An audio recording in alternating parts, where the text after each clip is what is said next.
ላይ በሚገኙበት በዚህ ወቅት ህገወጡ የህወሓት ቡድን ሀገርን ለማፍረስ ከባዕዳን ጋር ጥምረት ፈጥሮ እየተንቀሳቀሰ ይገኛል። የህወሓት ሀገርን የማፍረስና የትግራይን ወጣቶች በግዳጅ ወደ ጦርነት የማስገባት ሂደት የዓለም አቀፍ ህግን የጣሰና ከጦርነት አዙሪት እንደማይወጣ የሚያሳይ መሆኑን ከአሚኮ ጋር ቆይታ ያደረጉ ዓለም አቀፍ የፖለቲካና የህግ ምሁር ፕሮፌሰር አለማየሁ ገብረማርያም ገልጸዋል። ይህንኑ ጉዳይ በትንታኔ ባልደረባችን ካሳው መንጌ ተመልክቶታል። መላ ኢትዮጵያውያን ልዩነታቸውን በጠመንጃ ሳይሆን በምክክር ለመፍታት በአንድ ጥላ ስር በተሰባሰቡበት በዚህ ወቅት ህገወጡ የህወሓት ቡድን ግን ሀገር ለማፍረስ ከኢትዮጵያ ታሪካዊ ጠላቶች ጋር እየመከረ ለዳግም ጦርነት እየተዘጋጀ ይገኛል። በእርግጥ ምክክሩ ሀገር አፍራሽ አቋም ይዘው ለሚንቀሳቀሱ ቡድኖችም እንኳ ሳይቀር በሩ ክፍት ነው። ትግራይ ጦርነት እንዲፈጠር ሰፊ ፍላጎት አለ። እምቢ ያልንበት ምክንያት ትርፍ የለውም ብለን አሁንም ለሰላም በራችን ክፍት ነው።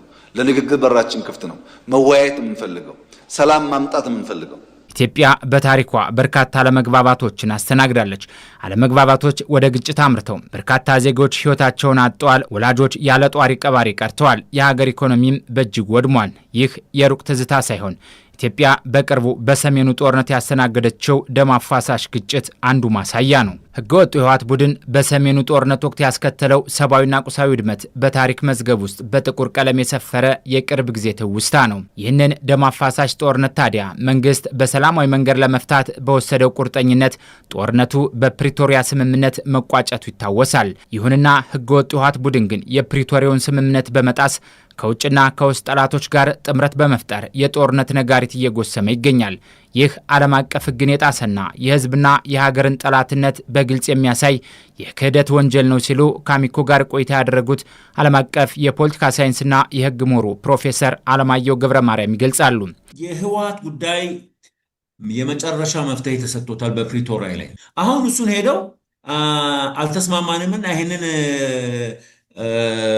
ስምምነት ወደ ኋላ ረግጠን እንወጣለንና ከዛ ደግሞ ከኤርትራ ከግብጽ ከሱዳን ከምናምን ጋር ሆነን ከሌሎችም አገር ውስጥ ካሉ ጦር ላይ ከያዙ ቡድኖች ጋር ሆነን ኢትዮጵያ መንግስት ላይ ጦርነት እንከፍታለን የሚል ነው። ይሄ በቀላሉ እብደት ነው። ሊያሸንፉ አይችሉም። ድጋሚ ወደ ጦርነት ለመግባት መዘጋጀት ሀገርንም ህዝብንም የሚጎዳ የኔ ብቻ የከሰረ ፖለቲካ ሐሳብ መሆኑንም ፕሮፌሰር አለማየሁ ያስረዳሉ። ጦርነት መንገድ ምን አስከሄደ ነው ጥያቄው። መፍትሄው ኦልሬዲ በእጃችን እያለ ፕሪቶሪያ ኦልሬዲ መፍትሄውን ይዞ ቁጭ ብሏል። ማንም ሰው አንብቦ ሊረዳው ይችላል። ብዙ ይሄ የህግ እውቀትና ትምህርት የሚጠይቅ ነገር አይደለም፣ ግን ግልጽ ነው። እነሱ ስልጣን በእጃችን ካልኖረ የበላይነታችን ካላረጋገጥን እኛ ፈላጭ ቀራጭ ምናምን ካልሆን ምናምን ለምን ህዝብ አያልቅም ነው። የእነሱ ልጆች እኮ አሜሪካ ነው የሚኖሩ።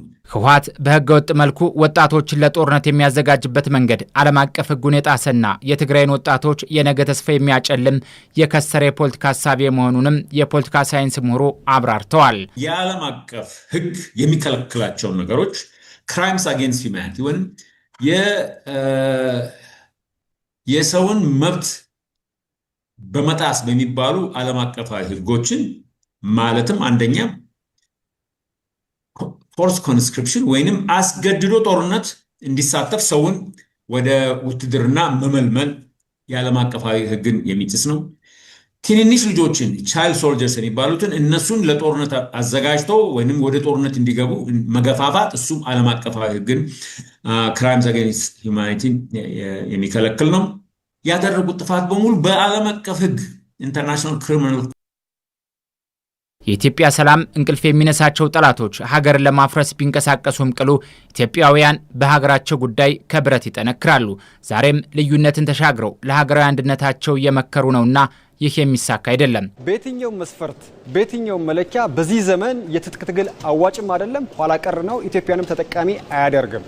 ቲፒኤልኤፍ ኔጎሽየትድ ሴትልመንት እንደዚህ በውይይት ነገሮችን የመፍታት ባህል የለውም። የባህል ጉዳይ ነው። በሚያደርገው ሁኔታ አጠቃላይ የትጥቅ ትግል የሚያደርጉ እንቅስቃሴ የሚያደርጉ ኃይሎችን በማስተባበር የጦርነት አዋጅ ያወጀበት ሁኔታ ነው ያለውና ይህ ተገቢ አይደለም፣ አዋጭም አይደለም። ጦርነትና ግጭት የልብ ትርታ የሆነው የህወሓት ቡድን የፕሪቶሪያውን ስምምነት በማፍረስ አሁንም ወደ ቀደመ የግጭት አባዜው በመግባት የኢትዮጵያን ሰላም ለማናጋት ጥረት እያደረገ ቢሆንም ይህ ቆሞ ቀር የፖለቲካ ሐሳብም እንደማይሳካለት ፕሮፌሰር አለማየሁ ገብረማርያም ገልጸዋል። መንግስትን አስገድደን የህዝብን ሉዓላዊነት ጥሰን ምን ብለን በጉልበታችን ብቻ አሸንፈን አጋር ከውጭ ጠላቶች ይዘን መተን የኢትዮጵያ መንግስት አንበርክከን የኢትዮጵያን ህዝብ እንገዛል ምናምን የሚል ሐሳብ ይዘው ነው የሚመጡት። ይሄ ሊሰራ አይችልም፣ ሞኝነትም ነው።